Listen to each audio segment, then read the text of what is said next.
ये 2000 कब्ल मसीह की बात है। तूफान नूह अलैहिस्सलाम की हौलनाक तबाही के बाद अल्लाह ताला ने सरजमीन अरब में एक ऐसी कौम को पैदा फरमाया जो दुनिया की सबसे ज़्यादा ताकतवर, मजबूत और तवाना कौम थी। ये लोग जिस्मानी हुस्न, सुर्ख व सफ़ेद रंगत और वजाहत में अपनी मिसाल आप थे। माल और दौलत की फरावानी, शानदार तहजीब और हर किस्म की नेमतें और आसाइशें उन्हें हासिल थीं। कुरान करीम में अल्लाह ताला फरमाता है कि इन जैसी कौम किसी और मुल्क में पैदा नहीं की गई।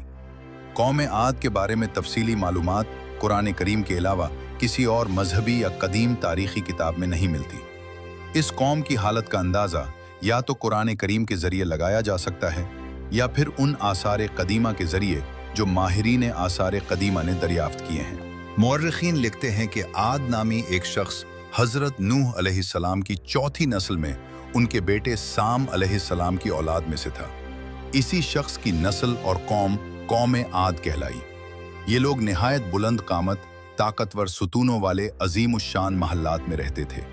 कुरान करीम ने उन्हें इरम ज़ातुल इमाद यानी सुतूनों वाली कौम के नाम से याद किया है। इरम उनका निहायत खूबसूरत शहर था जिसके आसार 1984 ईस्वी में खलाई शटल की मदद से दरियाफ्त किए गए।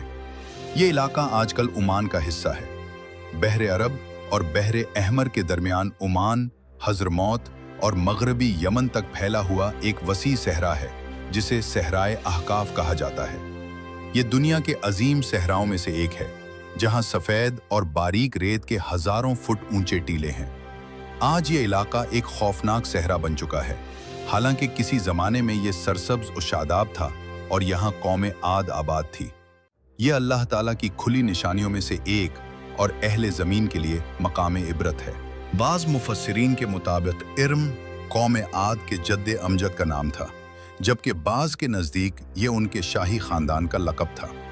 हालिया दौर में ज़ेर ज़मीन दरियाफ्त होने वाले आसार से मालूम होता है कि इस शहर की फसील पर 30 सुतून या मीनार बनाए गए थे। कहा जाता है कि यह शहर शद्दाद ने ख़ास एहतमाम से आबाद किया था, जो इस कौम का एक अजीम बादशाह था। कद्दो कामत और जिस्मानी कुव्वत में इसका कोई सानी न था। कौम आद की तामीरात दुनिया में अपनी मिसाल आप थी। इसीलिए इस जगह को तारीख में शद्दाद की जन्नत अर्जी कहा जाता है, ताकि लोग आखिरत की जन्नत के बदले इस दुनियावी जन्नत को इख्तियार कर लें। मगर जब ये महल्लात मुकम्मल हो गए और शद्दाद अपनी कौम के साथ इस जन्नत में दाखिल होने लगा तो अल्लाह ताला का अजाब नाजिल हुआ। वो सब हलाक हो गए और वो महल्लात भी मिटा दिए गए। तूफान नूह अलैहिस्सलाम के बाद कौम आद पहले कौम थी जो बुत परस्ती में मुब्तला हुई। ये लोग इंतहाई ताकतवर और बहादुर थे, मगर कुफ्र और शिर्क में डूब चुके थे। जब उनकी बदामालियां हद से बढ़ गईं तो अल्लाह ताला ने उन्हीं में से एक नेक और सालेह शख्स को नबी बनाकर भेजा, जिनका नाम हज़रत हूद अलैहिस्सलाम था। हज़रत हूद अलैहिस्सलाम ने अपनी कौम को अल्लाह की इबादत की दावत दी और फरमाया कि अल्लाह के सिवा कोई माबूद नहीं। मगर कौम के सरदारों ने आप अलैहिस्सलाम को झुटलाया, मजाक उड़ाया और अजाब का मुतालबा किया। हज़रत हूद अलैहिस्सलाम मुसलसल नसीहत करते रहे, मगर वो गुरूर और तकब्बुर में अंधे बने रहे। वो कहते थे, हमसे ज़्यादा ताकतवर कौन है? बिलाखिर हज़रत हूद अलैहिस्सलाम ने अल्लाह ताला से दुआ की तो अल्लाह ने फरमाया कि ये लोग जल्द अपने किए पर पछताएंगे। फिर अल्लाह ताला ने उन पर कहत नाजिल किया, बारिश रोक दी गई, चश्मे खुश्क हो गए, खेतियां तबाह हो गईं और जानवर मरने लगे। ये अजाब 3 साल तक जारी रहा।